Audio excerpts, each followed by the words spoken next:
Olá, mulherada! Como vocês estão? Pegue aí seu cafezinho, sua tapioca, seu pãozinho, né? E vamos dar continuidade aos nossos estudos.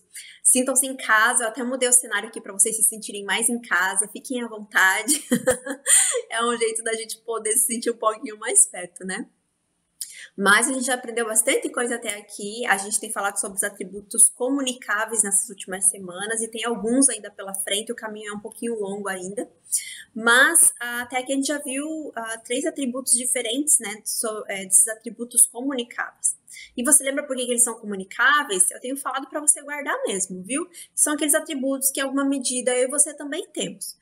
E, principalmente, são nesses atributos que Deus é revelado a nós por meio do nosso relacionamento com Ele. Ou seja, quando a gente fala sobre esses atributos, a gente está entendendo que isso melhora o nosso relacionamento com Deus. E isso que é o bacana, né? De buscar esse conhecimento. Não é o conhecimento pelo conhecimento, um conhecimento teórico apenas. É um conhecimento que nos ajuda, que muda a nossa maneira de nos relacionarmos com Deus e de entendermos esse Deus que nós cremos. Até aqui nós já falamos sobre a espiritualidade de Deus, sobre o conhecimento de Deus. E na semana passada nós falamos sobre a sabedoria de Deus, a grande sabedoria, né? Essa coisa tão linda que é a sabedoria que também está disponível para nós, que Deus nos dá. Mas em Deus nós vimos que a sabedoria de Deus nos garante que tudo que Deus faz é perfeito, tem os melhores resultados e são feitos pelos melhores meios possíveis. Ou seja, ninguém faz melhor do que Deus. Por mais que a gente não entenda às vezes algumas coisas, sempre o que Deus está fazendo é o melhor para nós e a gente precisa ter isso como verdade na nossa vida. Hoje nós vamos falar sobre a veracidade ou fidelidade de Deus. Esse atributo diz para nós que Deus é verdadeiro. E isso é interessante, porque a gente fala isso com muita facilidade, mas a gente não para pensar o que significa tudo isso, dizer que Deus é verdadeiro, que o Deus que a gente acredita é verdadeiro. Se a gente fala que Deus é verdadeiro, tudo nele e tudo que é feito por ele também é verdadeiro. Todos os seus atributos, a sua palavra, a sua revelação. E muitas vezes as pessoas vão olhar torto para nós, porque quando nós cristãos dizemos que conhecemos o Deus verdadeiro, isso soa para algumas pessoas como se a gente tivesse um ar de superioridade. E não é esse o sentimento que nós temos que ter. Porque o cristianismo em nenhum momento nos dá a razão para isso, para que nos sintamos superiores, né? Mas a gente não pode abrir mão dessa verdade porque isso é muito importante. Quando as outras pessoas estão falando sobre Deus, sobre o que elas pensam sobre Deus, nós precisamos enfatizar que o cristianismo nos apresenta o Deus verdadeiro. Isso faz toda a diferença. Não existe nada que se compare ao nosso Deus. E a Bíblia nos fala que o Deus verdadeiro é esse Deus que é apresentado para nós através da sua revelação geral, especial, e através da vida de Cristo também. O Deus do Evangelho é verdadeiro e isso pra gente vai fazer com que ele seja diferente de qualquer outra coisa ou de qualquer outro ser. Inclusive coisas que as pessoas possam nos apresentar como divindades. A veracidade de Deus é essencial nele. Ao contrário de nós, Deus não mente. Não existe possibilidade de engano em Deus. Ele não se engana ou ele não tem a possibilidade de mentir, porque isso iria totalmente contra a sua própria divindade. O pastor Heber Campos fala pra gente que o homem pode falar a verdade, mas Deus é a verdade. Tem uma diferença muito grande, né, entre poder falar a verdade e ser a verdade. Deus faz parte da sua essência a verdade. Ele não tem como se enganar por conta disso. Isso engloba todos os atributos de Deus também. Deus é fiel nas suas promessas, é fiel nos seus juízos, é fiel na sua misericórdia, no seu amor, no seu ser. Deus é fiel na sua sabedoria, na sua bondade, no seu amor. Em tudo Deus é fiel e Deus é verdadeiro. Então, quando a gente olha para a veracidade de Deus, a gente precisa entender que isso engloba todos os outros atributos de Deus, tudo que tem a ver com o ser Deus. Novamente, nós podemos entender que o nosso Deus é confiável. Não somente confiável, mas totalmente confiável, né? A gente tem repetido muito isso até aqui. Como os atributos de Deus têm nos ajudado a entender que Deus é muito confiável, que o nosso Deus merece mais confiança do que nós temos depositado realmente.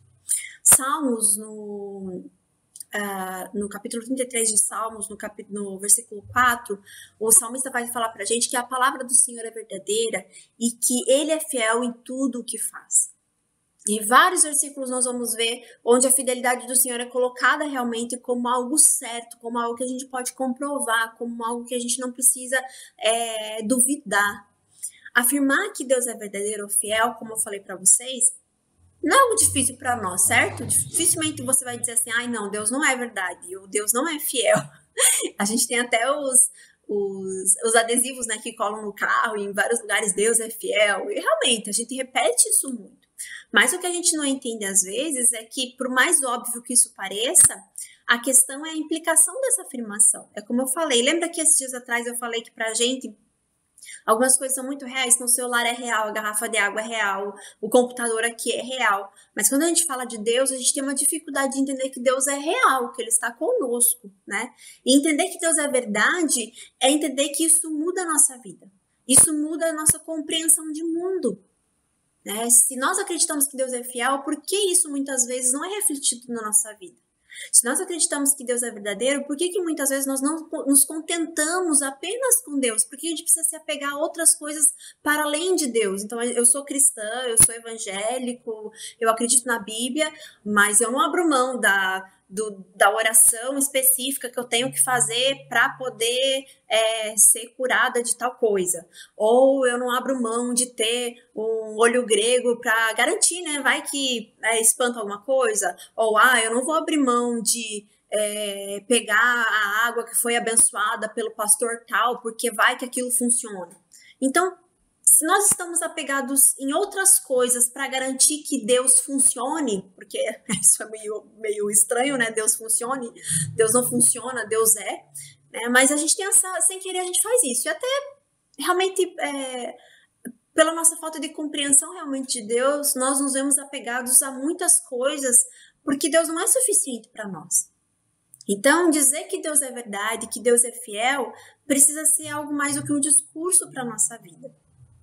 Jesus faz uma oração belíssima, eu gosto muito desse capítulo e desse trecho do Evangelho de João, no seu capítulo 17, que tem a famosa oração de Jesus um pouco antes da sua morte, e lá no versículo 3 ele diz assim: esta é a vida eterna, que te conheçam o único Deus verdadeiro e a Jesus Cristo a quem enviaste.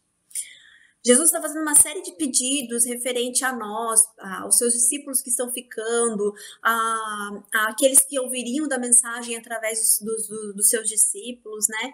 E ele fala que a vida eterna, a melhor coisa que nós podemos entender e que nós podemos ter em nossas mãos para dimensionar o que é o mundo espiritual, o que é a vida eterna que Deus nos promete, o que é o ser Deus, é que a gente conheça esse Deus, né? Nós precisamos conhecer o nosso Deus, porque conhecendo o nosso Deus, nós precisamos entender que Ele é o Deus verdadeiro, e isso precisa fazer diferença na nossa vida, como eu já falei anteriormente. Aqui Jesus nos ensina a chave, é o segredinho, né, ou o segredão, para que a gente acredite, para que a gente viva de acordo com a fé num Deus que é verdadeiro. E qual é essa chave, qual é esse segredo? Conhecer a Deus. E a gente já viu aqui que conhecer a Deus está para além de coisas teóricas ou ler muitos livros.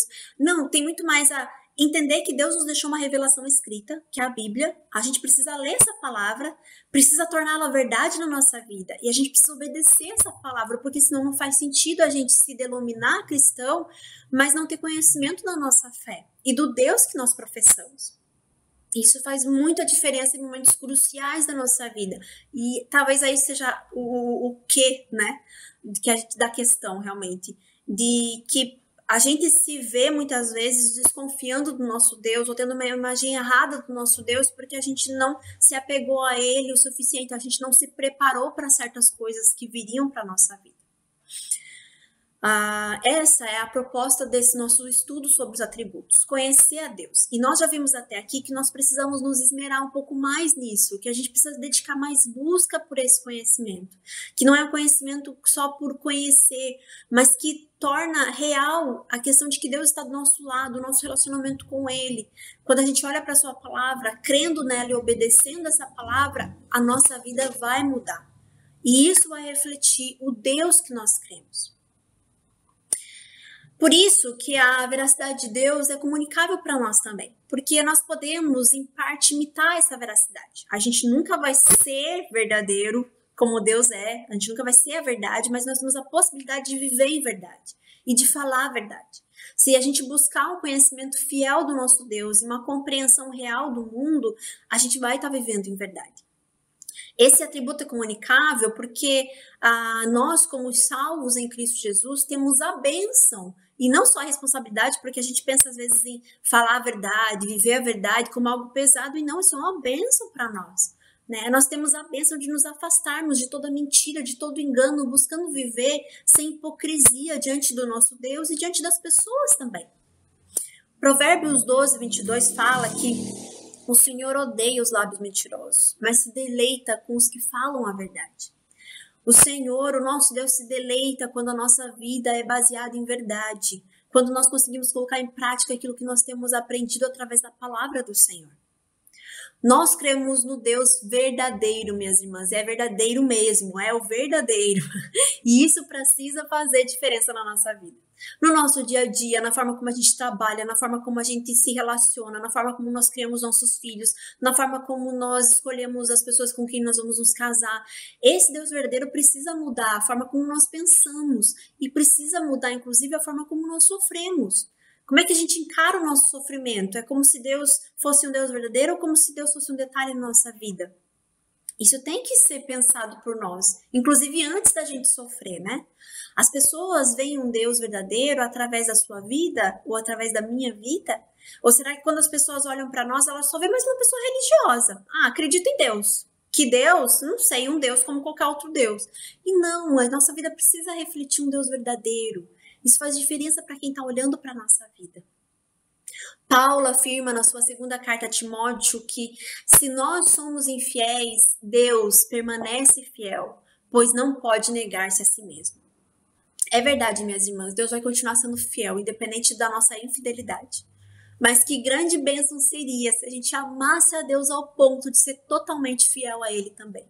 A gente precisa almejar isso. Amar tanto a Deus que a gente confia nele de olhos fechados e a gente não tem reservas nessa nossa confiança.